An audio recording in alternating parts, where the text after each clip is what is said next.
people are really excited to come here and dig. It's something very unique. Every find, no matter how big or small, is truly unique and just special. Get to dig in a rock and talk to kids and sharing that happiness there and enjoy. It is rare that you can actually go to a fossil site and dig. I'm someone who loves to dig in the ground and find things.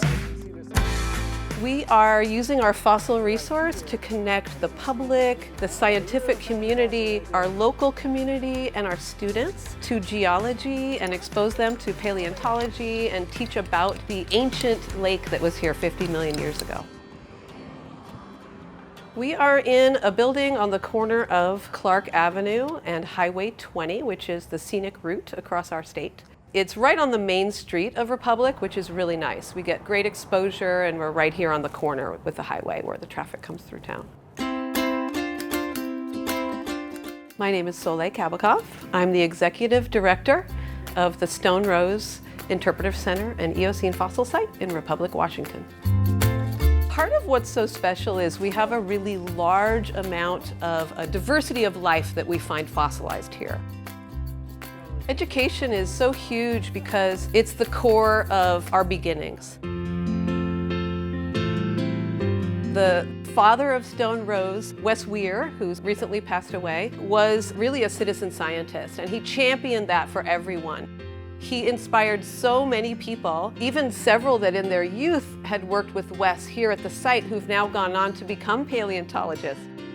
So really the beginning of Stonerose started with this love of learning, this love of science, and a desire to share that with folks.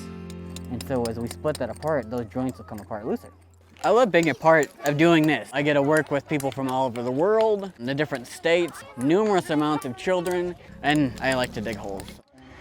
We had the Tenasket Alternative School come out, and their students got to learn about how the lake looked and how the fossils were formed, and they all found something. We have another really cool piece of wood on the back and another set here. I didn't look on the other side.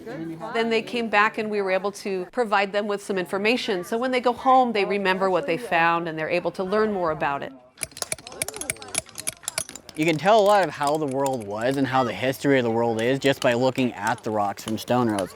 A lot of these ones we can tell numerous things from the climate to how it used to be around here. We have a very diverse species of trees, much more than we do now, and plants and leaves. Different insect varieties were here. We actually can categorize how insects feed because we can see that damage on the leaves themselves. So we can see that we had a pretty thriving ecosystem here. When you look back to the 50 million year old environment, being warmer and wetter, there were no polar ice caps 50 million years ago, for example. The average temperature was much higher than it is today. And now we consider we're moving into climate change. We're moving back towards hotter weather in what could be called a climate crisis.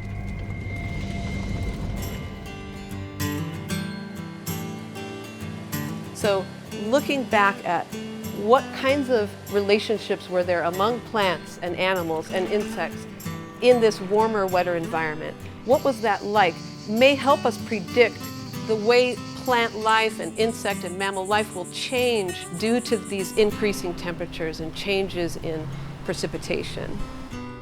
It's like counterintuitive that looking to the past would tell you about the future, but really it does. It's quite fascinating. We also have graduate studies that happen here, so we have professors who bring their graduate students out who are studying paleontology and paleobotany specifically as well, which is the fossil plants. And we have some new programs that we're working on. So we're completing a virtual studio so that if your school is unable to host us as an outreach program, we can reach out to you virtually in real time. That virtual program is going to be huge because it's a struggle to get students to come a great distance, and as you know, Ferry County is quite remote, even in the Northwest. We're going to be able to reach into all these classrooms, so we're really excited to be able to provide that. You see a child or maybe even a young adult, it just clicks for them. They get into it, they spend so much time up there, and that kind of excitement is infectious. It's really wonderful when we see that. One of my favorite things to tell students is that when they split open a rock, they're the first person to ever see inside of that rock. So whether they find something like a pine needle or a leaf or even a fish, doesn't really matter. Their eyes are the first human eyes to ever see inside of that rock.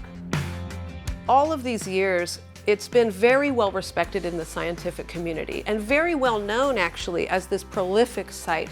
And so now we have the opportunity with our new space to bring the center up to the level that our fossil resource has always had. And that's so exciting to us that we can match that importance in the scientific community. And then it'll be very clear as you come to visit, and you'll get this sense of importance and this better understanding of this environment and how we fit into the larger picture.